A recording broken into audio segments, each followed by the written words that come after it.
Welcome to another video on Gearsaw Studios, and today I'm going to be showing you how to build yourself a koi pond. In case you're ever just going around your cherry grove and realizing you need somewhere to put some tropical fish, or you just need something small to go with your builds, considering this is a fantastic biome to build a house. So without further ado, please like and subscribe, and onto the tutorial.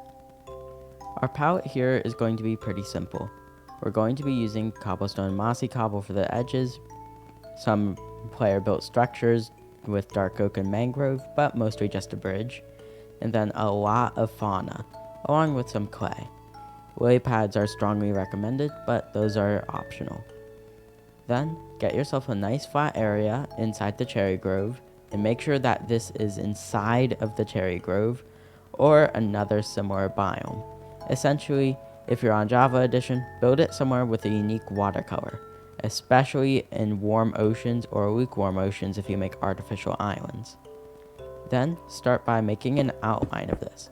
Make it pretty, awkward looking, just a random shape, not uniform in any capacity, and it should be a closed shape.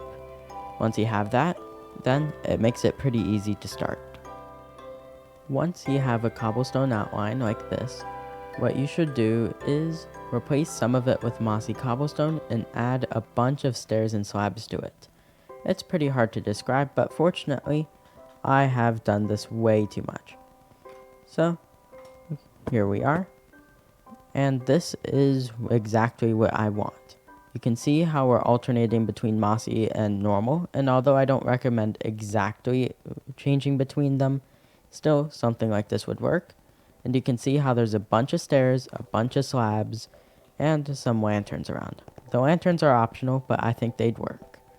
And once you're done, they should look pretty jagged, pretty natural looking. Although some parts like this aren't particularly recommended, make small edits like that. As you're beefening up the edges, one tip I'd recommend is not trying to texture it as you go. You can see, although this looks good, we could very easily do the same thing, all cobblestone, and come back in to replace some of it with mossy. Because when you have to swap between so many different blocks, you end up wasting a lot of time with just those simple switches. Therefore, just build the entire thing out cobblestone, and then add the mossy cobble in later.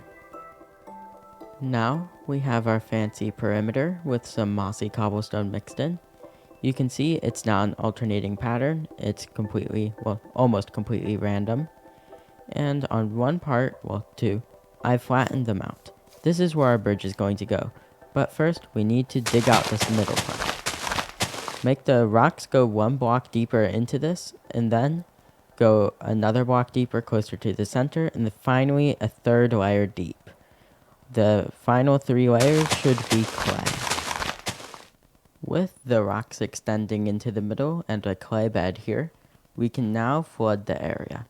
Start by the first layer of rocks, since they are going one block deeper than usual, and you'll notice that cherry groves actually have a pretty nice watercolor on both editions of the game, mainly because Java lacks all of the watercolors Bedrock has. It makes it kind of hard to do builds like this, but fortunately, the cherry grove is the lucky exception.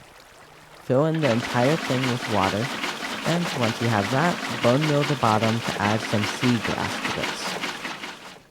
With the pretty water now in, seagrass included, it's time for the bridge. First, just make a nice curve over it, and we can see that they're equal on both sides, 1 block, 3 block, however many blocks this middle part is, I think it's 5, then back to 3 and 1. Once you have that, replace the bottom with dark oak, thicken it up to 3 blocks wide, like this, and then we have railings, which also makes it wider. These railings should go 1 block above these, which means anytime you have a stair, another stair. These should also dig into the cobblestone here, and then you just make it go across nicely. We can add accents later, just focus on getting the actual thing done first. Now, we have a nice completed bridge like this, and I'd recommend trying out adding some torii gates onto it. Like this, It's optional, especially since we're going to be building a large torii gate off to the side, but it's worth a shot, and it's a more interesting way to include lighting. Speaking of torii gates, you want to go into the water, and 5 blocks from each other, like this, stack up some fences. It should go decently high, and then once you go a couple of blocks high, then you can start by building the actual top of the gate. And this is pretty simple. You could do something simple like this, but I'd recommend making it beefier, potentially with an extra block, since this alone does not look flattering. Try something large and see how it works. Now, I have a completed torii gate up here, and it's not the most accurate compared to other torii gates, but it looks nice. If you prefer a more accurate version, then what you want to do is have 2 layers on it. Something like this, where you have a slab in between. This is very crude design, but if I can place blocks correctly. Something like this would be more accurate to an actual torii gate, but it's up to you if you want a super accurate one or one that you just think looks good.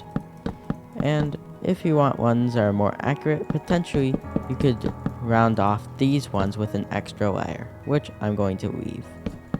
Then, once you have that, place down the koi fish, aka tropical fish, into this area.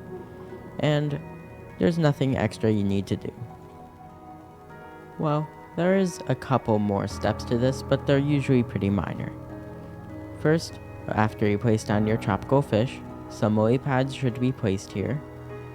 Then, make sure that your torii gate has a proper bottom, and afterwards, place down some small drip leaf in this area.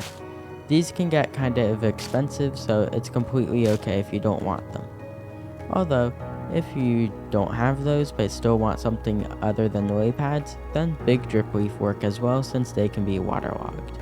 Or at least I think they can, but if you want them, just place them down, and they look pretty cool.